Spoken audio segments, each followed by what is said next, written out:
আজ আমি আমার ঝুলি খুলে যে গল্পটি তোমাদের শোনাবো সেটি হলো অঙ্কের জাদুকর শ্রীনিবাস রামানুজন। কণ্ঠে আমি সুমঙ্গল সিংহ ওরফে তোমাদের বুড়োদা। এই গল্পের ভিডিওর তথ্য শিক্ষামূলক উদ্দেশ্যে প্রস্তুত করা হয়েছে। তথ্য সংগ্রহ ও উপস্থাপনায় কৃত্রিম বুদ্ধিমত্তার সহায়তা নেওয়া হয়েছে। সংখ্যার জগতে এমন এক জাদুকর ছিলেন যিনি খাতার পাতায় অঙ্ক লিখে সৃষ্টি করেছিলেন হাজারো রহস্য। তিনি হলেন ভারতের গর্ব শ্রীনিবাস রামানুজন। আজকের ভিডিওতে শোনাবো তাঁর বিস্ময়কর জীবন কাহিনী। দাদা, সংখ্যা কি জাদু করতে পারে? হ্যাঁ, পারে। সংখ্যার জাদু দেখাতে একবার পৃথিবীতে এসেছিলেন এক আশ্চর্য মানুষ, শ্রীনিবাস রামানুজন। তিনি কি সত্যিই সংখ্যার জাদুকর ছিলেন? অবশ্যই। আজকের ভিডিওতে আমরা তাঁর বিস্ময়কর জীবনের গল্প শুনব। দাদা, রামানুজন কোথায় জন্মেছিলেন? তিনি জন্মেছিলেন 1887 সালে ভারতের তামিলনাড়ুর এক ছোট্ট গ্রামে। ছোটবেলা থেকেই সংখ্যা ছিল তাঁর সবচেয়ে প্রিয় বন্ধু। সংখ্যা কি আবার বন্ধুও হয়? হ্যাঁ, অন্যরা যখন খেলাধুলো করত, রামানুজন তখন খাতায় খাতায় অঙ্ক লিখতেন। তিনি সংখ্যা ভেঙে ভেঙে নতুন খেলা বানাতেন। যেমন 4 কে কতভাবে লেখা যায়? 4, 3 + 1, 2 + 2, 2 + 1 + 1, 1 + 1 + 1 + 1। সংখ্যাই তাঁর খেলা। তিনি কি স্কুলে ভালো ছাত্র ছিলেন? গণিতে ছিলেন দুর্দান্ত, কিন্তু অন্য বিষয়ে খুব একটা ভালো ছিলেন না। তাই অনেক শিক্ষকই তাকে বুঝতে পারতেন না। একবার শিক্ষক জিজ্ঞেস করলেন, প্রমাণ কোথায়? রামানুজন হেসে বললেন, প্রমাণ দেবার সময় নেই, মাথায় নতুন সূত্র আসছে। তাহলে তার খাতা তো ভরা থাকতো শুধু অঙ্কে।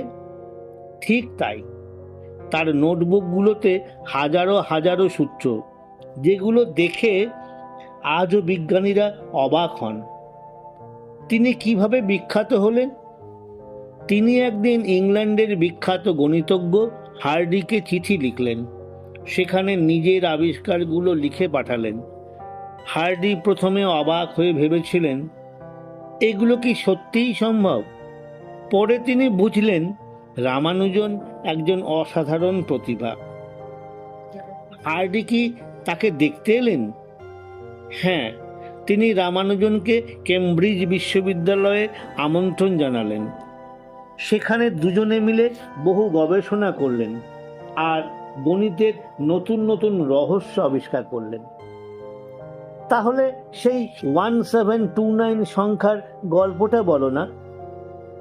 আচ্ছা শোনো, একদিন হার্ডি হাসপাতালে রামানুজনকে দেখতে গেলেন।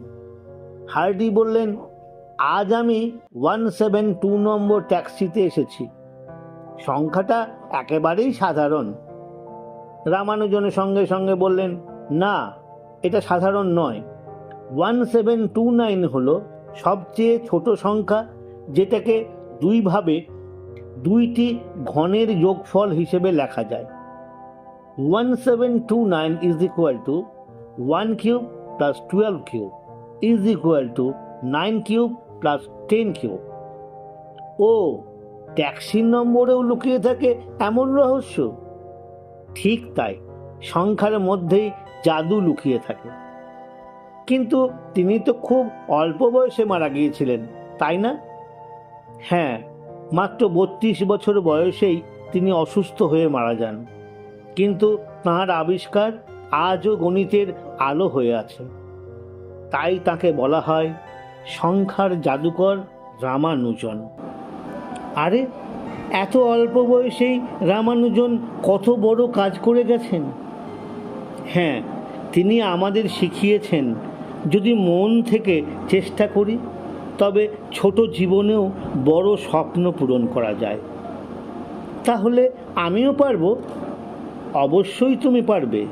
রামানুজন যেমন সংখ্যার জাদু দেখিয়েছিলেন, তুমিও তোমার স্বপ্ন দিয়ে পৃথিবীকে আলোকিত করতে পারো। ভিডিওটি শেষ পর্যন্ত দেখে শুনে তোমাদের যদি ভালো লাগে তাহলে লাইক দিও, বন্ধুদের সঙ্গে শেয়ার করো, আর আমার চ্যানেলটি সাবস্ক্রাইব করতে ভুলো না। পরের বার আসবো আর একজন মহান মনীষীর গল্প নিয়ে। পরের বার তোমরা কোন মনীষীর গল্প শুনতে চাও কমেন্ট করে জানাতে ভুলো না।